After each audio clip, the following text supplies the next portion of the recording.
Akkam jirtu hordoftoota akkamittoonni chaanaalii Siizolf Orootek arras barumsa faayitaniidha kutaatti aanu qabandee isin deebi'eetiin jira. Kanarra waliin ilaallu waa'ee vaariyaabilii fi aayidentifaayir faayitan keessatti maal fakkaata jiru.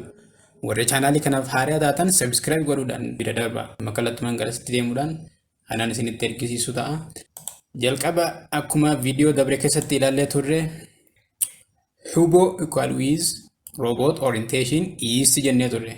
Kana jechuun Hubo inni jedhamu kun vaariyaabilii jedhama. Equally mallattoo nuti herrega keessatti equally beeknu kun asteriksii jedhama. Robot hajaan kun ammoo kilaasii jennee turre. Robotii paartii faayitanii keessatti kanattiin robotii ajajuu dandeenyu jechuudha. Orientationiin isaa eastidha. Kan yoo balleessine illee by default orientationiin isaa east ta'a jechuudha. Kanaaf nuyi amma robot Hubo equal with robot hajaa kun Hubo inni jedhamu kun vaariyaabiliidha jechuudha. Vaariyaabiliin kun eenyu fudhatee jira? Robot kilaasii jedhamu fudhatee jira. Vaariyaabilioonni seerota qabanii seerota isaanii akkuma asirratti argitan kana requirement for valid variable or identifier. Variable jechuu fi identifier jechuun tokkuma garaagarummaa qaban. Seerota shanan kana guutuu qaban. Variabiliin tokko valid jedhamuudhaaf tokkoffaan it consists of number 0 up to 9 alphabet A up to Z small ta'us capital illee yoo ta'e fi underscore qabaachuu yoo of keessaa qabaate valid variable jedhama. Seerri inni lammaffaan it begin with alphabet or underscore. Alphabet yookaan underscore qofaan jalqabuu danda'a jechuudha. Akkanatti jalqabuu danda'u jechuudha. Fakkeenyaaf kana jennee kun immoo valid variable jedhamu jechuudha. Maaf hashtagidhaan jalqabaa jira. Yeroo hunda alphabet yookaan underscoreidhaan jalqabuu qabu. Lakkoofsaanis jalqabuu hin danda'u jechuudha. Kana yoo jennellee kunis ammoo valid variable jedhamu jechuudha. Maaf lakkoofsaan jalqabaa jira waan ta'eef. Space is not allowed jechaa jira. Kana jechuun amma asitti Hubo yoo jennu haala kanaan equal with akkana yoo jennu kuni valid variable hin jedhamu. Maaf iddoo kanatti spaceidha jira jechuudha iddoo kana. Spacein asii kun rakkina hin qabu. Garuu variableota kana jidduu spacein jiraachuu hin qabu jechuudha. Yoo barreessinu Hubo jennee barreessuu qabna jechuudha. Kanaaf spacein gidduudatti hin hayyamamu jechuudha. Inni lammaffaan keyword are not variable. Keyword jechuun maali? Gara fuulduratti kan ilaallu ta'a keyword jechuun faayidan keessatti kanneen akka firoomii, importiidha, kan akka fooriidha, kan akka eendaa, kan akka iiniidha, kan akka ooriidha. Gosoota baay'ee jira keyword warri jedhaman. Yoo nuti shade irratti barreessinu warri red ta'a kun diimaa ta'an kun hundinuu keyword jedhaman. Isaan kanneen fayyadamuun hin hayyamamu jechuudha akka variable. Uppercase and lowercase are different. Ammas keessatti Hubo hajuu fi Hubo hajuu garaagarummaa qabanii jechuudha.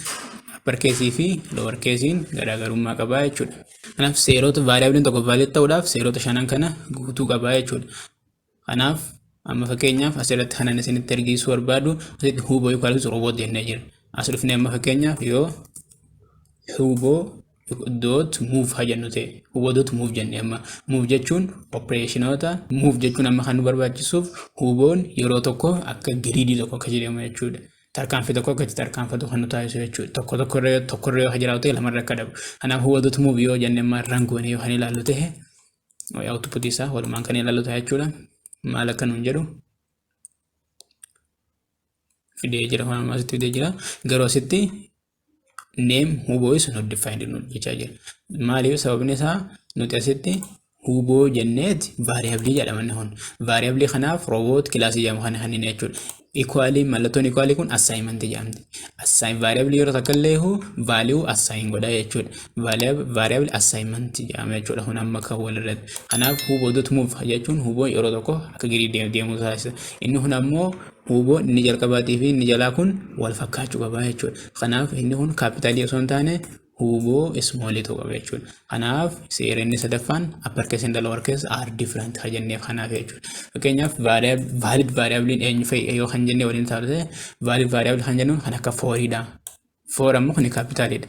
Akka isin jalaa waliin dhufne iddoo kanatti for inni kunii fi for kun garaagara. For inni kun variable ta'uu ni danda'a. For inni capitalidha variable ta'uu ni danda'a. Inni smallidha kun ammoo variable ta'uu ni danda'a jechuudha. Maaf kuni keywordidha. Inni itti aanummaas turn right kun ammoo valid variable jedhama. Peak underscoreidhaan jalqabee valid variable ta'uu ni danda'a. Maaf underscoreidhaanis jalqabuu hin danda'a jennee turre. I kunis variable leetarii waan ta'eef small leetarii ta'uu ni danda'a. underscore 2 kunis valid variable ta'uu danda'a. Maaf lakkoofsaan jalqabne lakkoofsi dhumarra jira malee jalqabarra hin jiru.